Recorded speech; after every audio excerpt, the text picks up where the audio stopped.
Okay, so we are on page 571. We have just stopped the first part of Act 1. Act 1's probably going to end up being 3 or 4 parts because it's such a long act, but we're on paragraph 94.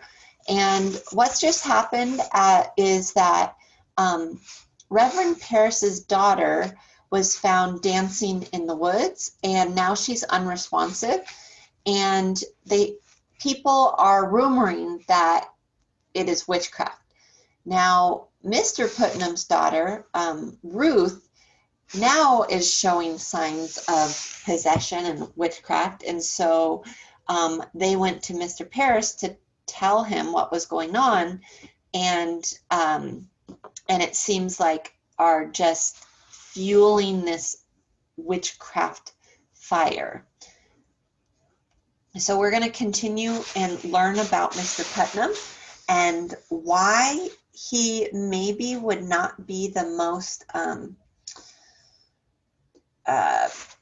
trustworthy of people to listen to, because he's the narrator says he's vindictive and he's someone who is jealous of anyone who takes a ministry position. So the fact that Paris has become reverend makes Putnam someone who dislikes Paris. Remember at the beginning where we talked about how people at this time just kind of pointed fingers at those people they disliked, and they just blamed it on witchcraft? Well, Thomas Putnam is one of those characters. A word about Thomas Putnam. He was a man with many grievances, at least one of which appears justified. Some time before, his wife's brother-in-law, James Bailey, had been turned down as minister of Salem. Bailey had all the qualifications and a 2/3 vote into the bargain, but a faction stopped his acceptance for reasons that are not clear. Thomas Putnam was the eldest son of the richest man in the village. He had fought the Indians at Narragansett and was deeply interested in parish affairs. He undoubtedly felt it poor payment that the village should so blatantly disregard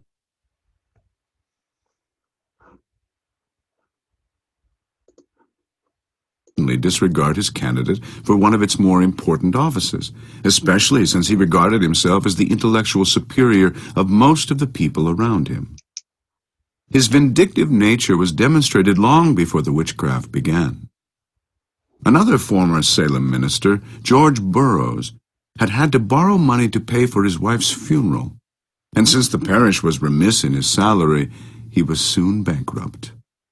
Thomas and his brother John had Burroughs jailed for debts the man did not owe. The incident is important only in that Burroughs succeeded in becoming minister where Bailey, Thomas Putnam's brother-in-law, had been rejected.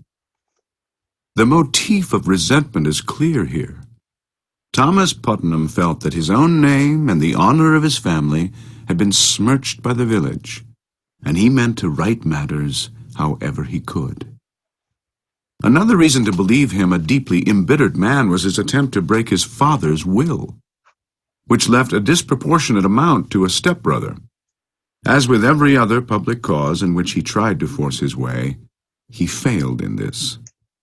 So it is not surprising to find that so many accusations against people are in the handwriting of Thomas Putnam, or that his name is so often found as a witness corroborating the supernatural testimony, or that his daughter led the crying out at the most opportune junctures of the trials, especially when, but we'll speak of that when we come to it.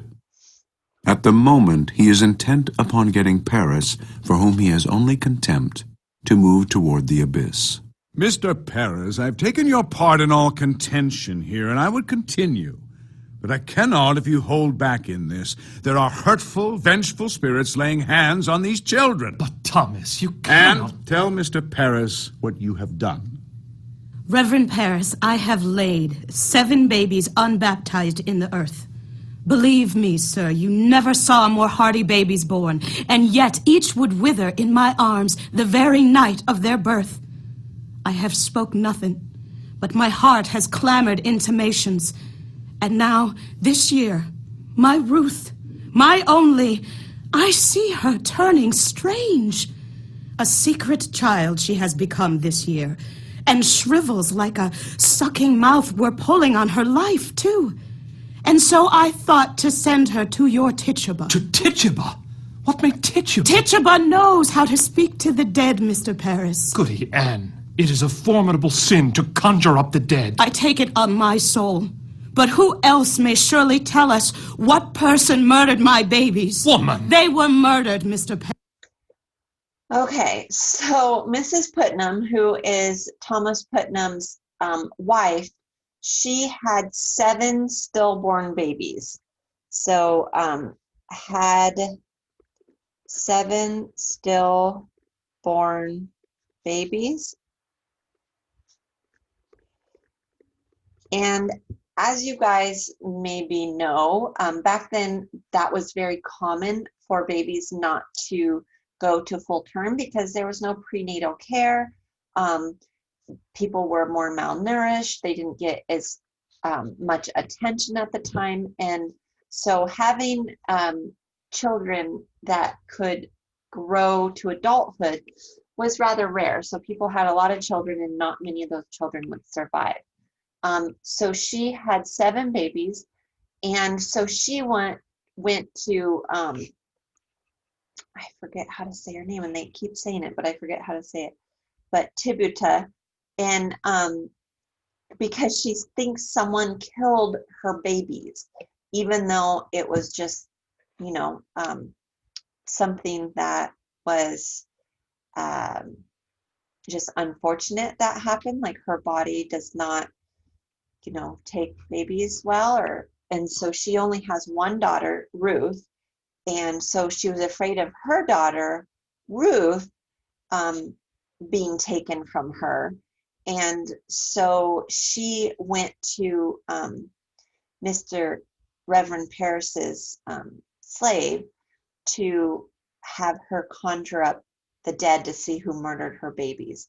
But this is against the law, and it's a sin to do this. But she's admitting, I wanted your slave to practice witchcraft. Paris, and mark this proof. Mark it. Last night, my Ruth were ever so close to their little spirits. I know it, sir. For how else is she struck dumb now except some power of darkness would stop her mouth? It is a marvelous sign, Mr. Paris. Don't you understand it, sir? There is a murdering witch among us, bound to keep herself in the dark. Let your enemies make of it what they will. You cannot blink it more. Then you were conjuring spirits last night. Not I, sir. Tituba and Ruth. Paris turns now with new fear and goes to Betty, looks down at her, and then gazing off. Oh, Abigail, what proper payment for my charity? Now I am undone. You are not undone. Let you take hold here. Wait for no one to charge you. Declare it yourself. You have discovered witchcraft. In my house. In my house, Thomas. They will topple me with this. They will make of it a... And Okay, so Mrs. Putnam thinks that a witch killed her babies. So, and then Tituba and Ruth were conjuring spirits to see who was killing her babies. So I guess it's Mrs. Putnam's fault for wanting this witchcraft to be practiced. And Abigail was not conjuring spirits, but Tituba and Ruth were. And so now Paris is freaking out and is like, oh my gosh, I'm ruined now. If people are going to think in my own house I'm a reverend, that my family's conjuring spirits, like that's the worst sin at that time that you could commit. Paris turns now with new fear and goes to Betty, looks down at her, and then gazing off. Oh, Abigail, what proper payment for my charity? Now I am undone. You are not undone. Let you take hold here. Wait for no one to charge you. Declare it yourself. You have discovered witchcraft. In my house. In my house, Thomas. They will topple me with this. They will make of it a... Enter Mercy Lewis, the Putnam's servant, a fat, sly, merciless girl of 18. Your pardons. I only thought to see how Betty is. Why aren't you home? Who's with Ruth? Her grandma come. She's improved a little, I think. She gave a powerful sneeze before. Ah, there's a sign of life. I'd fear no more, Goody Putnam. It were a grand sneeze. Another like it will shake her wits together, I'm sure. Will you leave me now, Thomas? I would pray a while alone. Uncle, you've prayed since...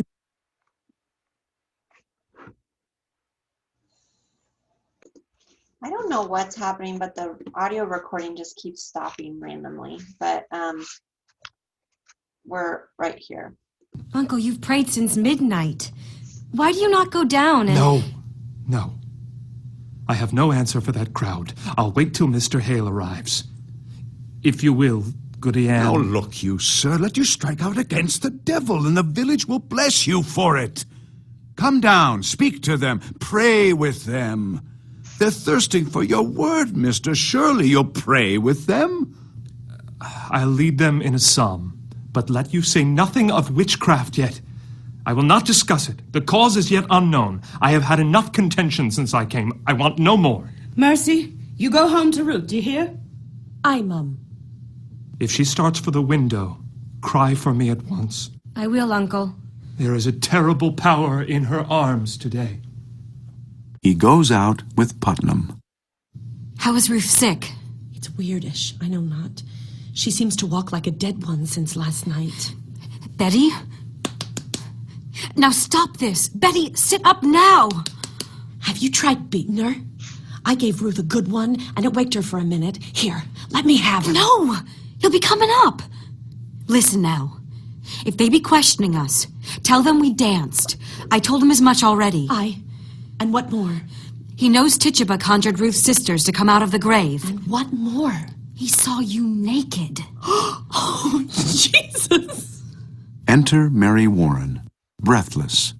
She is 17, a subservient, naive, lonely girl. What'll we do? The village is out. I just come from the farm. The whole country's talking witchcraft. They'll be calling us witches, Abby. She means to tell. I know it. Abby, you've got to tell. Witchery's a hanging error. A hanging like they done in Boston 2 years ago. We must tell the truth, Abby. You'll only be whipped for the dancing and the other things. Oh, we'll be whipped. I never done none of it, Abby. I only look. Oh, you're a great one for looking, aren't you, Mary Warren? What a grand, peeping courage you have. Betty? Now, Betty, dear, wake up now. It's Abigail. She sits Betty up and furiously shakes her. I'll beat you, Betty. Oh, my, you seem improving. I talked to your papa and I told him everything. So there's nothing... I want my mama. What ails you, Betty? Your mama's dead and buried. I'll fly to Mama. Let me fly. She raises her arms as though to fly and streaks for the window, gets one leg out. I told him everything. He knows now. He knows everything. You drank blood, Abby. You didn't tell him that. Betty, you never say that again.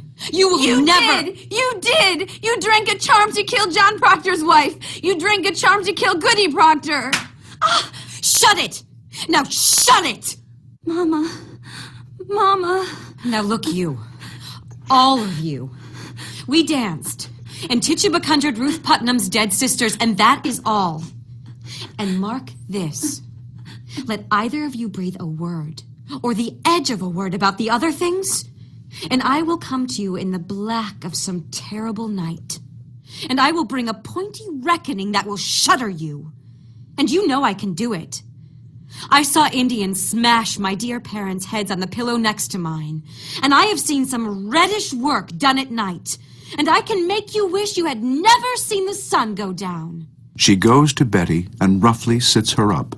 Now you sit up and stop this! But Betty collapses in her hands and lies inert on the bed. What's got her? Okay. So I don't know if you figured this out, but a group of girls went to the woods with Tituba and got caught by John Proctor.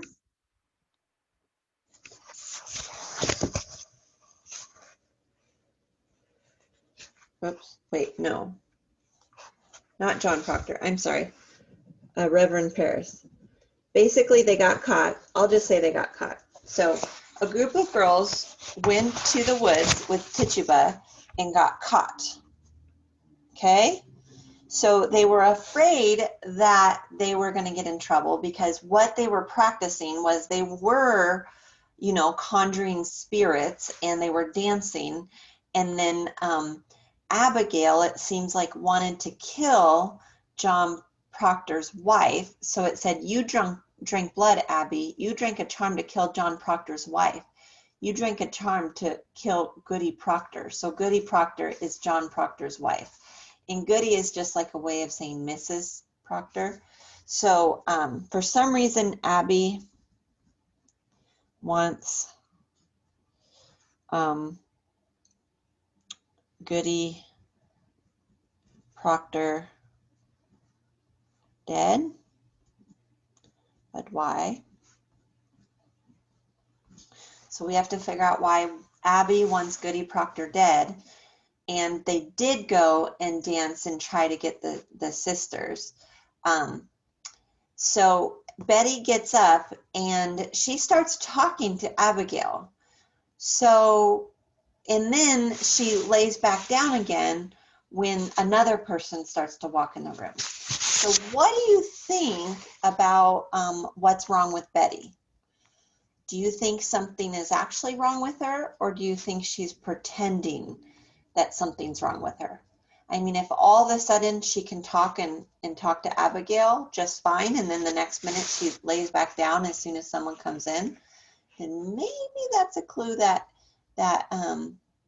she's actually okay and she's just faking it. So we're down here where Mary Warren comes in.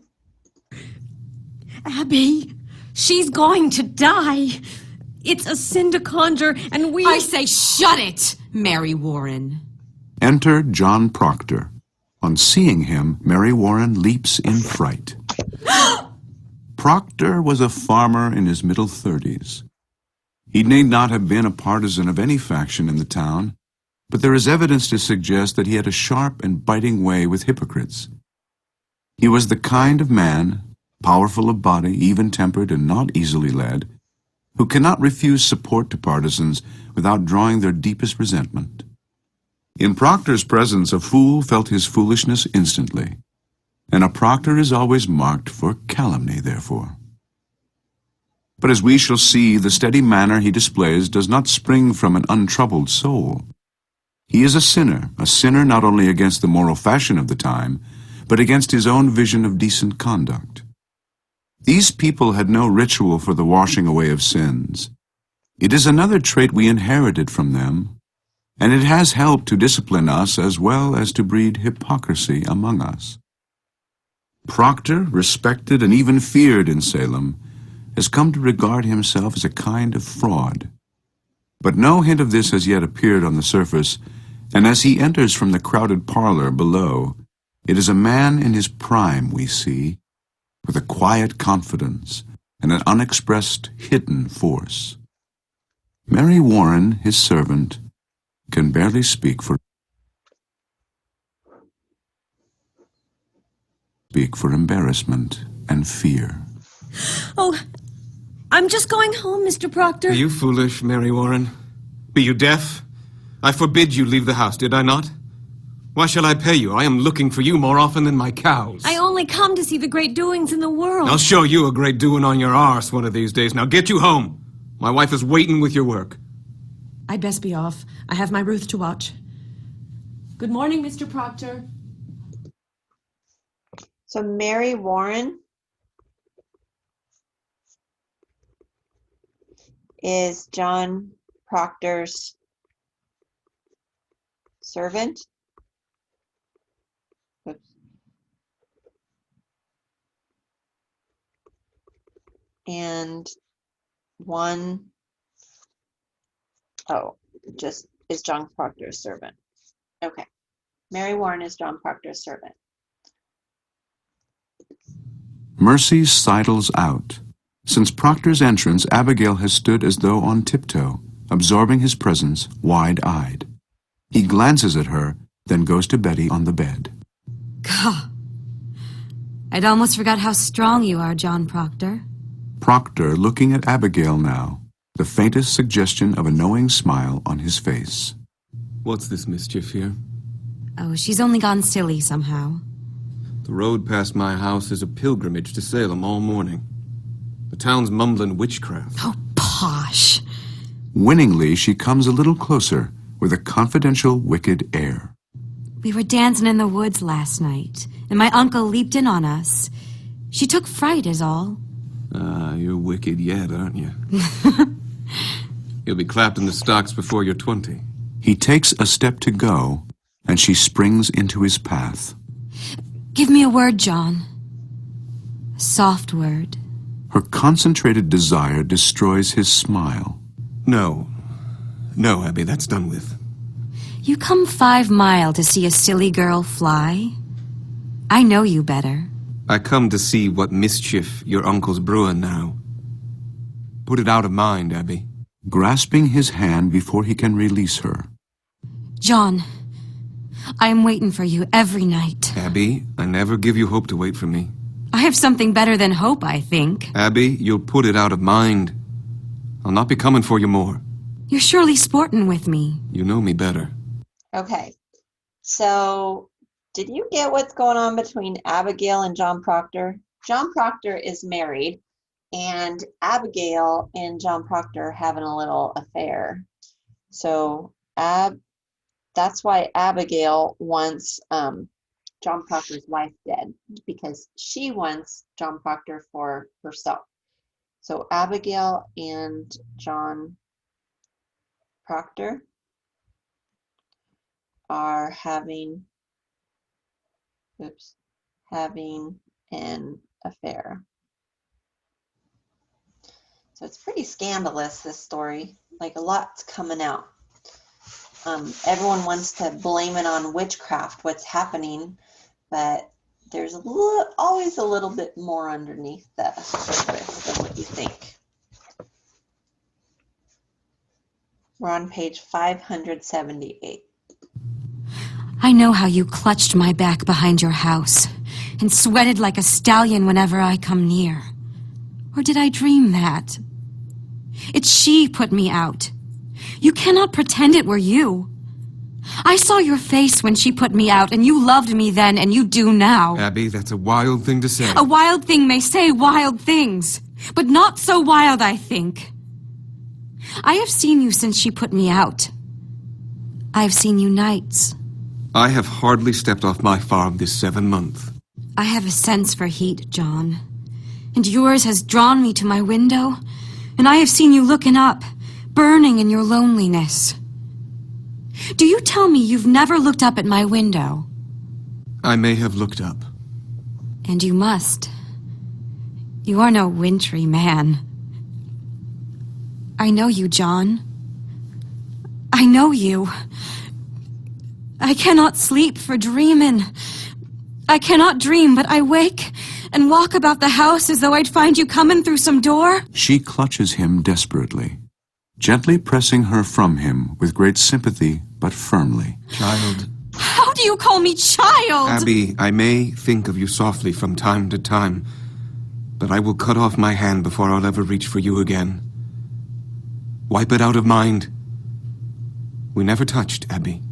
Aye, but we did. Aye, but we did not. Oh, I marvel how such a strong man may let such a sickly wife You'll be... speak nothing of Elizabeth. She is blackening my name in the village. She is telling lies about me. She is a cold, sniveling woman, and you bend to her, let her turn you Do like... you look for whipping? I look for John Proctor, that took me from my sleep and put knowledge in my heart. I never knew what pretense Salem was. I never knew the lying lessons I was taught by all these Christian women and their covenanted men. And now you bid me tear the light out of my eyes? I will not. I cannot. You loved me, John Proctor. And whatever sin it is, you love me yet. He turns abruptly to go out. She rushes to him. John, pity me. Pity me. The words going up to Jesus are heard in the psalm, and Betty claps her ears suddenly and whines loudly. Betty? She hurries to Betty, who is now sitting up and screaming. Proctor goes to Betty as Abigail is trying to pull her hands down, calling, Betty! What's she doing? Girl, what ails you? Stop that wailing! The singing has stopped in the midst of this, and now Paris rushes in. What happened? What are you doing to her? Betty! He rushes to the bed crying. Betty! Betty! Mrs. Putnam enters, feverish with curiosity, and with her Thomas Putnam and Mercy Lewis. Paris at the bed keeps lightly slapping Betty's face, while she moans and tries to get up. She heard you singing, and suddenly she's up and screaming. The psalm. The psalm. She cannot bear to hear the Lord's name. No, God forbid. Mercy, run to the doctor. Tell him what's happened here. Mercy Lewis rushes out. Mark it for a sign. Mark it. Rebecca Nurse, 72, enters. She is white-haired, leaning upon her walking stick. That is a notorious sign of witchcraft afoot. Goody nurse, a prodigious sign. My mother told me that. When they cannot bear to hear the name of Rebecca, go to her. We're lost. She suddenly cannot bear to hear the Lord. Giles Corey, 83, enters. He is knotted with muscle, canny, inquisitive, and still powerful. There is hard sickness here, Giles Corey, so please to keep the quiet. I've not said a word. No one here can testify I've said a word. Is she going to fly again? I hear she flies. Man, be quiet now. Okay, so this is the end of the first part where we are going to end for this assignment. We end on the bottom of page 579.